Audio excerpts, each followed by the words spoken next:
تو آپ کسی کو دیکھ رہے ہیں کہ اس پر ظلم ہو رہا ہے، اس کی حمایت کرنا، لیکن ضروری کیوں ہے؟ اس کی وجہ ایک یہ بھی ہے کہ مظلوم کی حمایت کرنا دراصل عملی طور پر برائی کو روکنا ہے۔ کس طرح سے؟ کہ جب کسی مظلوم کا ہم ساتھ دیتے ہیں تو اس کے معنی ہیں کہ ہم نے اظہار کیا ہے ظالم سے برأت کا، یعنی جو ظالم ہے اس سے ہم دوری کا اظہار کر رہے ہیں، اور جو یہ ہماری دوری کا ہم نے اظہار کیا، اس کے ذریعے سے زمانے کے سامنے یہ بات آ رہی ہے کہ لوگ ظالم کو چھوڑ رہے ہیں اور مظلوم کی طرف بڑھ رہے ہیں، یعنی یہ حق ہے، وہ باطل ہے کہ جسے چھوڑا جا رہا ہے، جس کے خلاف آوازیں اٹھ رہی ہیں۔ تو جب ایک ایک فرد کر کے اس طرح سے اپنی آوازوں کو انسان بلند کرنے لگے اور ایک مجمع اکٹھا ہو جائے، ایک بڑی جماعت تیار ہو جائے، ایک بہت بڑی مطلب لوگوں کا یقیناً حمایت کرنے والے لوگوں کا ایک ہجوم ہو جائے، تو یقیناً انسان جو غیر بھی ہیں سوچنے پر آمادہ ہوں گے کہ آخر معاملہ ہے کیا۔ تو یہ آپ کا آواز اٹھانا دراصل برائی کو روکنا ہے، کہ جو برائی ایک ظالم اپنے ظلم کے ذریعے پھیلانا چاہ رہا ہے، آپ اسے روکنے کی کوشش کر رہی ہیں، تو لہٰذا یہ بھی ضروری ہے۔ اور دوسری بات، جیسے کہ آغاز میں نے ذکر کیا کہ مظلوم وہ ہے کہ جس کے پاس طاقت، پاور، مددگار نہیں ہوتے، تو یقیناً خدا بھی اس چیز کا حکم دیتا ہے کہ جو تنہا ہے، جس کے پاس کوئی یار و مددگار نہیں ہے، اس کا ساتھ دینا ضروری ہے، اور ایسے حالات میں بالخصوص کہ جہاں پر وہ کسی ظلم کا شکار ہو رہا ہے۔ کچھ حدیثوں کا سہارا لینا چاہوں گی کہ رسول خدا صلی اللہ علیہ وآلہ وسلم ارشاد فرماتے ہیں کہ جو شخص ظالم سے مظلوم کا حق دلائے وہ جنت میں میرا ساتھی ہوگا، یعنی جو حمایت کرتا ہے مظلوم کی اور کسی ظالم کے سامنے وہ ڈٹ جائے مظلوم کا ساتھ دیتے ہیں اس کی حمایت میں، تو سوچے کتنا بڑا اجر و ثواب ہے کہ رسول اللہ کا وعدہ یہ ہو رہا ہے کہ وہ جنت میں میرا ساتھی ہوگا، یعنی رسول اللہ کا ساتھی ہو جانا کہ انسان اور کیا چاہے گا، اس سے بہتر فضیلت اور اس سے بڑھ کر اور کیا ہے۔ اگر یہ سعادت مل جائے تو پھر کوئی چیزیں یقیناً درکار ہی نہیں ہے انسان کے لیے۔ تو رسول عربی صلی اللہ علیہ وآلہ وسلم کا وعدہ، پھر امام جعفر صادق علیہ الصلوۃ والسلام ارشاد فرماتے ہیں کہ مظلوم مومن کی مدد کرنا ایک ماہ روزہ رکھنے اور مسجد الحرام میں اعتکاف کرنے سے بہتر ہے۔ سبحان اللہ۔ ہم نے یہ سوچا کہ شاید مصلی پر بیٹھ کر کے اس قدر سجدے ہم انجام دے رہے ہیں، عبادتیں انجام دے رہے ہیں، کہیں پر کوئی چیخ و پکار ہماری کانوں تک پہنچ رہی ہے، لیکن اس کی حمایت میں ایک لفظ ہماری زبان سے نہیں نکل رہا، ہم کچھ اپنی طرف سے نہیں کر رہے ہیں، اور ہم یہ سوچ رہے ہیں کہ نہیں، ہم نے تو خدا کو راضی کیا، ہم تو مقصد حیات کو پورا کر رہے ہیں، ہم تو عبادت انجام دے رہے ہیں، اللہ کا سجدہ کر رہے ہیں، یہی کافی ہے۔ لیکن یہاں پر امام نے واضح کر دیا کہ مظلوم کی حمایت کرنا کہ گویا ایک ماہ کے روزے رکھنے مسجد الحرام میں اعتکاف سے یقیناً اس سے بھی بہتر ہے۔ مولائے کائنات حضرت علی ابن ابی طالب علیہ الصلوۃ والسلام ارشاد فرماتے ہیں مظلوموں کے مددگار بنو اور ظالموں کے دشمن بنو، اور مظلوم کے مددگار بننے کا سب سے آسان طریقہ، کم از کم سب سے آسان طریقہ یہ ہے کہ ان کے حق میں بولا جائے۔ کیا بات، زبان سے کم از کم جو ہے وہ ظلم کرنے والے کی، ظالم کی مذمت کرے، یقیناً تو وہ زبان کو اپنے ہلا کر کچھ اسے جو ہے موقع دے کہ جس زبان کے ذریعے اتنے گناہ کو انجام انسان دیتا ہے، اس کے ذریعے کم سے کم حق کی طرف آواز اٹھائی جائے، بولا جائے، مظلوم کی طرف سے بولا جائے، اتنا کم از کم حمایت میں تو انسان کر ہی سکتا ہے۔ جی، اور وہ بہت مشہور حدیث ہے نا کہ اگر ظلم کے خلاف اٹھ سکتے ہو تو اٹھو، نہیں اٹھ سکتے ہو تو کم از کم جو ہے وہ اپنے عمل سے اس کے اپنے آپ کو دکھاؤ کہ تم اس کے خلاف ہو۔ اگر عمل سے نہیں کر سکتے تو کم از کم اپنی زبان سے نہیں تو قلم سے، لیکن یہ کہ قلم سے بھی نہیں تو اپنی نیت سے، یعنی انسان کا چھوٹے سے چھوٹے، وہی والی بات ہے کہ جب جناب ابراہیم علیہ السلام کو آگ میں ڈالا جا رہا تھا، وہ چڑیا جو آ کر پانی ڈال رہی تھی، کیا وہ آگ پوری طرح بجھا سکتی تھی؟ لیکن اس کی کوشش کرنا، یقیناً اس کی نیت کی اجر و ثواب ہے یقیناً۔ تو یہ ہم نہیں کہہ سکتے کہ ہم اکیلے ہیں، تنہا ہیں، ہمارے کیا کر سکتے ہیں، ذریعے کیا تبدیلی آ جائے گی۔ آپ اپنی طرف سے جو آپ کی ذمہ داری ہے وہ آپ انجام دیں مظلوم کی حمایت میں، باقی خداوند عالم یقیناً راہ کو ہموار کرنے والا ہے۔ بے شک۔ تو خواہر اگر قدرت رکھتے ہوئے بھی، جیسے وہی حدیث میں ریپیٹ کروں کہ اتنی قدرت تو ہم رکھتے ہی ہیں کہ نیت کر سکیں، اتنی قدرت تو ہم رکھتے ہی ہیں کہ زبان سے کہہ سکیں کہ یہ غلط ہے، قدرت رکھتے ہوئے بھی اگر کوئی کسی مظلوم کی حمایت، اس کی مدد نہیں کرتا ہے، تو ایسے لوگوں کی دین اسلام نے کیسے مذمت کی؟ جی، بہت زیادہ مذمت وارد ہوئی ہے، کیونکہ آپ کے پاس اللہ نے قوت دی ہے اور اتنا اختیار دیا ہے کہ آپ حمایت میں مظلوم کی اٹھ سکتی ہیں، بول سکتی ہیں، یا کسی بھی طریقے سے اس چیز کا اظہار کر سکتی ہیں، لیکن پھر بھی انسان خاموش رہ جائے، چپ رہ جائے، اور کچھ بھی نہ کرے اپنی طرف سے تو اس کے لیے بہت زیادہ مذمت ہے۔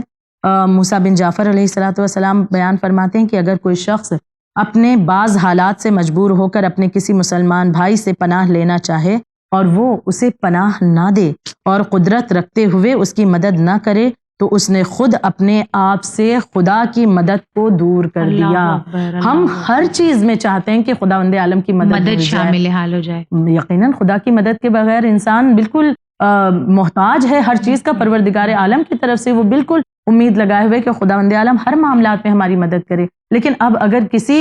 جس انسان نے آپ سے پناہ لینی چاہی ہے اور وہ آپ کو امیدوں سے دیکھ رہا ہے اور آپ کے بس میں ہے کہ آپ اس کے کام آ سکتی ہیں یا مظلوم کی حمایت کر سکتی ہیں، اور لیکن پھر بھی نہ انسان کرے تو خدا کی طرف سے وہ ملنے والی مدد جو ہمارے لیے معین کی گئی ہوگی، اللہ بھی اپنی مدد کیجیے۔ آپ نے اپنی مدد کھینچ لی، اللہ نے اپنی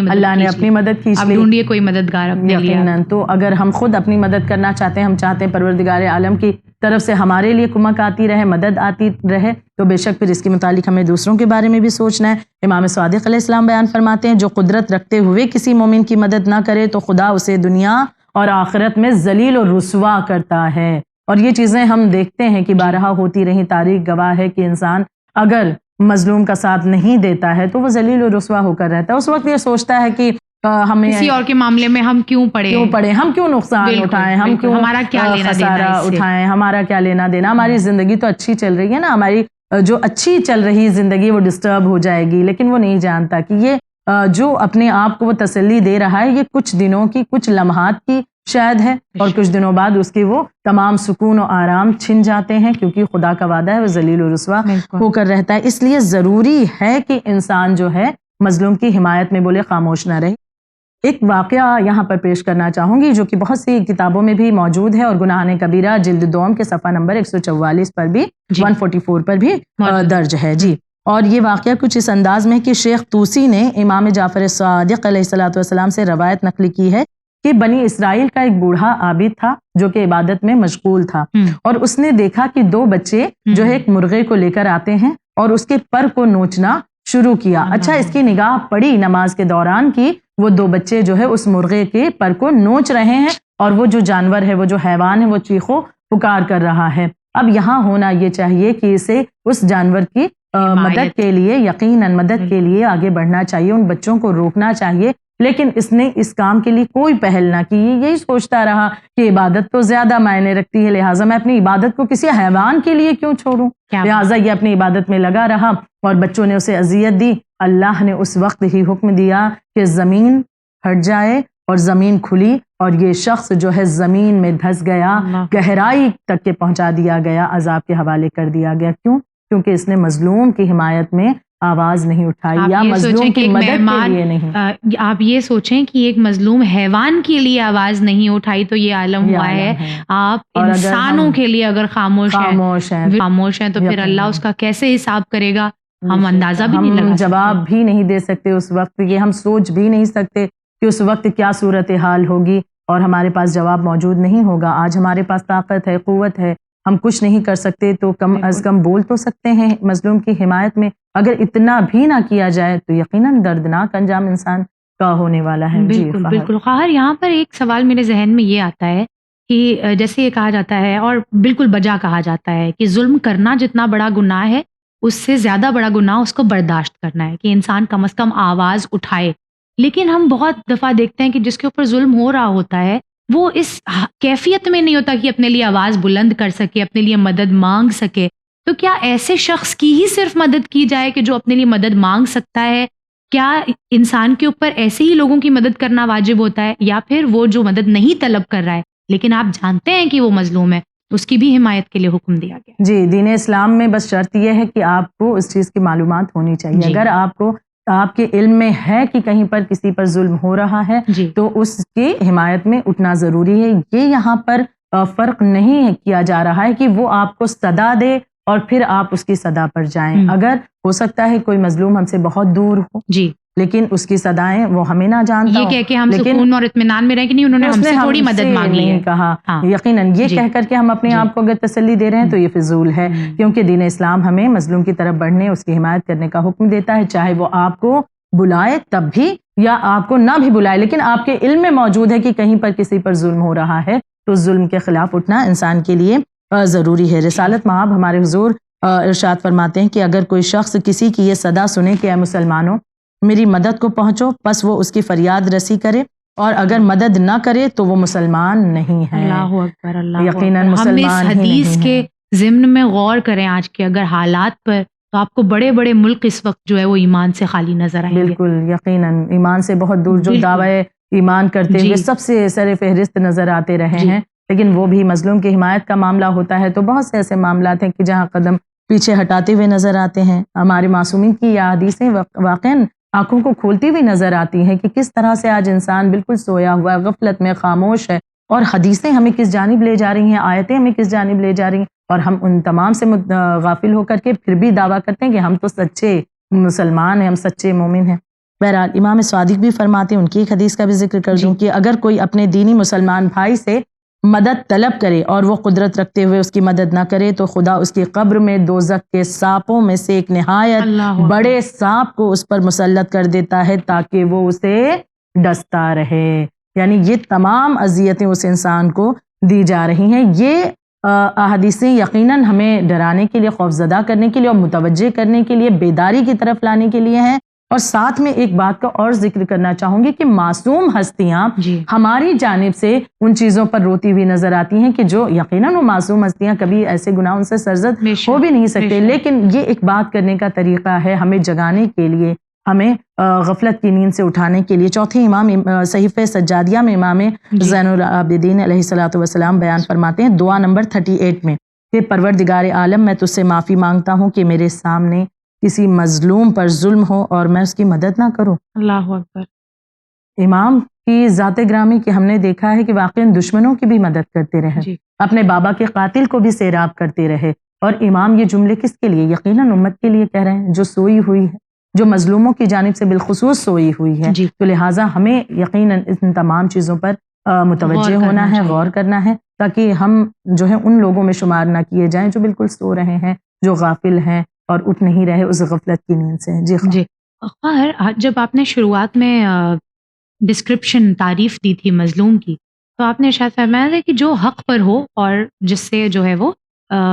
جسے مدد کی ضرورت ہو، اپنے آپ میں وہ کیا کہیں گے کمزور ہو اور خود اپنی مدد، ہاں بالکل مختار نہ ہو کہ مدد کی جا سکے، لیکن اس میں بہت اہم جو پوائنٹ تھا وہ یہ تھا کہ وہ حق پر ہو۔ میرا سوال آپ سے یہ ہے کہ دین اسلام حق کی جو ڈیفینیشن ہے، اگر اس کے اعتبار سے دیکھا جائے تو کیا وہ لوگ جو ایمان سے دور ہیں، جو اللہ اور اس کے رسول پہ ایمان نہیں رکھتے ہیں لیکن انسان ہونے کے ناطے ہمارے بھائی ہیں، ان کی مدد کے لیے دین اسلام کیا کہتا ہے؟ اگر ہم انہیں مظلوم دیکھیں جو ہمارے ہم عقیدہ نہیں ہیں، جو ہمارے یوں کہہ لیں ہماری ہم فکر نہیں ہیں، ان کو اگر ہم کسی ظلم میں مبتلا دیکھیں تو ان کی مدد کے لیے، ان کے لیے اپنی طرف سے جو کچھ کر سکتے ہیں وہ کرنے کے لیے دین اسلام کیا کہتا ہے؟ بے شک دیکھیے یقیناً دین اسلام تو بہت زیادہ رحم کرنے والا مہربان دین ہے، اور جو ہم نے اب تک کی گفتگو میں ایک مثال بھی میں نے آپ کے سامنے پیش کی تھی کہ اس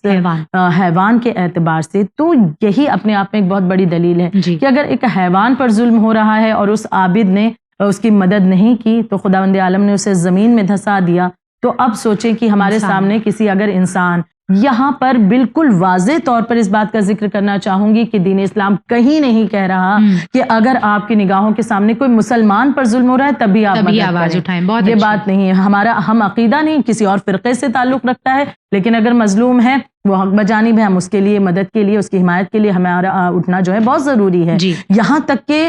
وہ ہمارا ہم عقیدہ چھوڑیں، ہمارا ہم مذہب بھی نہیں ہے، کسی غیر مذہب سے تعلق رکھتا ہے، مسلمان بھی نہیں ہے، لیکن اگر اس پر ظلم و زیادتی ہو رہی ہے اور آپ یہ قوت رکھتے ہیں کہ آپ اس کی دفاع کر سکیں ہیں۔ بے شک دیکھیے ہم ایک مثال بھی دیکھا کرتے ہیں اکثر زندگی میں، آتے جاتے راستے میں ہم نے دیکھا کبھی کوئی ہم مسلمان ہیں، کسی نان مسلم کو ہم نے دیکھا، کوئی غریب ہے، کوئی سامان یا سودا بیچنے والا شخص ہے، چھوٹی موٹی دکان لگانے والا ہے، بعض اوقات ایسا بھی ہوتا ہے کچھ لوگ ایسے آ جاتے ہیں جو زیادتی کرنا یا اس کے ساتھ مار پیٹ تک کے جو ہے معاملات ہو جاتے ہیں، اس وقت اگر ہم جا کر کے کھڑے ہو جاتے ہیں یا کبھی قوت ملتی ہے اور وہ جھگڑے رک جاتے ہیں، بعض اوقات جو لوگ اس پر حاوی ہونے والے ہوتے ہیں وہ لوگ بھی کمزور اپنے آپ کو محسوس کرنے جی لگتے ہیں کہ ایک مجمع اکٹھا ہو رہا جی ہے. اب جی اس مجمع کی کوئی شکل تو ہوتی نہیں ہے کہ اس میں مسلمان بھی ہیں, بہت اچھی نان جی مسلمز بھی ہیں, یقیناً سب, لیکن ایک بھائی چارگی کے ماتحت اگر انسان آگے بڑھ کر کے کسی مظلوم کی مدد کر رہا ہے, دین اسلام اس بات کو بہت زیادہ پسند کرتا ہے, چاہے حیوان کے اعتبار سے مددگار ہونا ہو چاہے انسان کے اعتبار سے. تو لہٰذا دین اسلام نے اس بات کے لیے کہیں پر روکا نہیں ہے کہ آپ کا ایک ہم مذہب ہو تو مدد کرے, نہیں, کسی بھی مذہب سے تعلق رکھنے والا ہے, لیکن اگر وہ تکلیف میں ہے, انسان ہے, حیوان ہے, یقیناً وہ تکلیف میں ہے اور آپ کے پاس قدرت ہے کہ آپ مدد کر سکتی ہیں تو آپ مدد کریں. آخر میں آپ سے یہ سوال کروں کہ دیکھیے یہ بات اپنی جگہ صحیح ہے کہ بولنا بہت آسان ہوتا ہے ہمارے لیے بیٹھ کر کہ مظلوم کی دفاع کی جائے اور یہ, لیکن جب ظالم سامنے بہت طاقتور ہوتا ہے, جو یوں سمجھ لیجیے اگر ہم آج کے وقت کی مثال لے لیں, جس نے تقریباً ہاف آف دا ورلڈ پر اپنی قوت جو ہے وہ دکھائی ہوئی ہے, جس کی وجہ سے پوری اکانومیز چل رہی ہیں کنٹریز کی, ان کے خلاف آواز اٹھانا اتنا آسان در حقیقت ہے نہیں. مظلوم کی حمایت میں بولتے وقت یہ خیال ہر کسی کے ذہن میں ہوتا ہے اور دل میں, اسی وجہ سے لوگ پیچھے ہٹ جاتے ہیں کہیں وہ ظالم ہمیں بھی جو ہے وہ خطرہ نہ پہنچا دے. تو ایسے میں دین اسلام میں یا تاریخ میں کیا کوئی ہمیں کوئی داستان یا مثال ایسی ملتی ہے جس سے ہمیں ایک ایگزامپل, ایک مثال مل سکے کہ نہیں ایسے میں ہمیں کیا کرنا چاہیے؟ جی خیر, یقیناً دین اسلام میں ایسی بہت سی مثالیں ہیں اور یہ بالکل واضح ہے کہ جو کتنا بھی بڑا ظالم کیوں نہ ہو, کتنا ہی اس کے پاس پاور کیوں نہ ہو, اقتدار کیوں نہ ہو, لیکن اس کا انجام بہرحال دردناک ہوتا ہی ہے. ہم اپنا ایمان جو ہے وہ اس میں رکھیں جو سب سے بڑا قادر مطلق ہے, اور سب کا خلق کرنے والا, اس سے بڑھ کر پاور, پروردگار عالم سے بڑھ کر پاور کس کے پاس ہے. یہ ایمان کی کمزوری ہے کہ ہم کسی اور کو پاورفل سمجھتے ہیں. اور یہ چیزیں جو ہمارے سامنے اکثر آتی ہیں تو شیطانی وسوسے ذہن میں آتے ہیں کہ جیسے کوئی بہت زیادہ پاور میں ہے تو ہم سوچتے ہیں کہ اس کے پاس اتنا اقتدار ہے, پاور ہے, اور اس کا تو تختہ پلٹ کیسے ہو سکتا ہے, اس نے تو اتنا اپنے پنجوں کو جما لیا ہے, لہٰذا اس ظالم کا تختہ پلٹ کہاں ہو سکتا ہے, لہٰذا کیسے اس کے خلاف اٹھا جائے. یا پھر یہ چیزیں کہ اس کا تختہ پلٹ ہونا ہی نہیں ہے, بڑا مشکل ہے, ایسے بھی لوگ کہتے ہوئے نظر آتے ہیں کہ اس کا تو ہٹنا بڑا مشکل ہے اور یہی پاور میں رہے گا, یہ تمام تر چیزیں. تو لہٰذا ایک مثال میں آپ کے سامنے پیش کرنا چاہوں گی فرعون کے زمانے کی, کہ فرعون کے بارے میں ہر ایک انسان جانتا ہے کہ اس کا قصہ کیا ہے, بہت ہی ظالم و جابر تھا, حتیٰ کہ اتنا اس کے پاس پاور آ چکا تھا کہ وہ اپنے آپ کو خدا کہنے لگا تھا, یعنی حکومت بہت بڑی تھی, اس کے پاس دولت ہے, تو وہ سوچ رہا ہے کہ یعنی کہ میں تو خدا ہو گیا کہ میرے پاس اتنا پاور ہے, اتنی دولت مجھے مل گئی, اب ہر ایک چیز پر تو میرا قبضہ ہے, لوگ مجھ سے ڈرتے ہیں, خوف زدہ رہتے ہیں. تو لہٰذا یہ تمام چیزیں سوچ کر ایک روز اس نے ایک منصوبہ بنایا کہ ہاں میرے لیے چونکہ میں اتنا پاورفل ہوں اور میرے پاس اتنی طاقت ہے تو میری شان و شوکت کے حساب سے ایک بہترین بہت ہی بلند محل تیار ہونا چاہیے. اور اس نے حکم دیا کہ محل جو ہے میرے لیے تیار کیا جائے. تو بہرحال اب جب حکم دیا تو وہاں پر کس طرح سے اس نے ظلم کیا ہے غریبوں پر, یہ تمام داستان موجود ہیں. تو لہٰذا عورتوں کو اور مردوں کو, ایسے جو غریب تھے, پریشان حال تھے, انہیں اکٹھا کیا گیا اور ظلم کے ساتھ, جبر کے ساتھ انہیں کام پر لگا دیا گیا. حتیٰ کہ جو حاملہ خواتین ہوتی تھیں انہیں بھی بیگاری کے کام کے لیے لایا گیا تاکہ وہ بھی اس محل بنانے کے کام میں یقیناً جڑ جائیں. یہاں تک کہ پایا جاتا ہے کہ اسی میں سے ایک حاملہ عورت تھی, جوان تھی اور حاملہ عورت تھی, اور اسے بھی ایک بڑا پتھر اٹھانے کے لیے کہا گیا کہ اس بڑے پتھر کو اٹھا کر فلاں جگہ تک پہنچانا ہے. اس عورت نے پہلے تو انکار کیا اپنے حمل کی وجہ سے, لیکن پھر زیادتی کی وجہ سے اسے مجبور ہو کر اس پتھر کو اٹھانا پڑا. لیکن یہ بہت ہی زیادہ ڈری ہوئی ہے کہ پتھر وزنی ہے اور میں اس وقت پریگننٹ بھی ہوں, حاملہ ہوں. بہرحال اس نے پتھر کو اٹھایا اور نتیجہ یہ ہوا کہ اس کا حمل ساقط ہو گیا. جب اس کا حمل ساقط ہوا تو ایک آہ اس کے دل سے اٹھی اور آنکھوں میں آنسو آ گئے, اور اس نے ایک دم درد بھرے لہجے میں تڑپ کر خداوند عالم سے کہا کہ پروردگار عالم, کیا تو سو رہا ہے؟ کیا تو اس ظالم کو اس کے انجام تک کیوں نہیں پہنچاتا؟ کیا تو سو رہا ہے؟ کیا اس کی طرف تیری نگاہیں نہیں ہیں؟ اس خاتون نے ایک مرتبہ درد کے عالم میں یہ جملہ کہا. کچھ ماہ گزرے تھے, یہ عورت, یہ خاتون دریائے نیل کے پاس بیٹھی تھی. کیا دیکھتی ہے؟ فرعون کی لاش دریائے نیل پر تیر رہی ہے. دیکھتی ہے کہ فرعون کی لاش جو ہے دریائے نیل پر تیر رہی ہے. اس نے اب جو یہ منظر دیکھا, اسے جواب یقیناً مل گیا. اب اس وقت غیبی آواز بلند ہوئی اس خاتون کے لیے کہ عورت, ہم سو نہیں رہے تھے بلکہ ہم ظالموں کی گھات میں ہیں. یعنی کہ یہ بالکل واضح ہے کہ خداوند عالم ظالم کو ذرا چھوٹ دیتا ہے کہ یہ اب رک جائے, یا دوسری وجہ کہ یہ اپنے ظلم کو جو ہے جتنا بھی یہ برائی کر سکتا ہے کر لے، لیکن تاکہ آخرت میں اس کے لیے کوئی بھی گنجائش عذر نہ بچے۔ رحم کی نہ رہ جائے۔ خداوند عالم ظالم کے گھات میں ہوتا ہے، یہ واقعہ اس کی بالکل واضح دلیل ہے۔ آج بھی اگر زمانے میں ہم اگر دیکھیں جی۔ اور شیطان یہ وسوسے ذہن میں ڈالے کہ نہیں مظلوم کی حمایت کے لیے نہ اٹھیے، فلاں شخص جو ہے بہت یا فلاں جو طاقتور ہے بہت طاقتور ہے، بہت پاور میں ہے، آپ کا نقصان ہو جائے گا، یہ تمام چیزیں، لیکن خدا کے وعدے سے بڑھ کر کچھ تو نہیں ہے۔ اس کے علاوہ کسی طاقت کو جو ہے وہ یوں کہہ لیجیے کہ ہر طاقت کو زوال ہے اس کے بالکل، علاوہ۔ بے شک، تو یقیناً خدا کی ذات پر کامل یقین رکھ کر کے انسان مظلوم کی حمایت کے لیے آگے بڑھے گا، اجر و ثواب بھی اس کے حصے میں ہے اور خدا کو کی خوشنودی بھی وہ حاصل کرتا بے ہے۔ شک، اور اللہ ہمیں توفیق دے کہ جس مقصد کے ساتھ اس پروگرام کو ہم لائے ہیں، کہیں اگر کسی کے دل میں ایک چھوٹی سی بھی چنگاری جل جائے اور وہ پھر آگ میں تبدیل ہو جائے اور معاشرہ جو ہے وہ ظلم کی طرف سے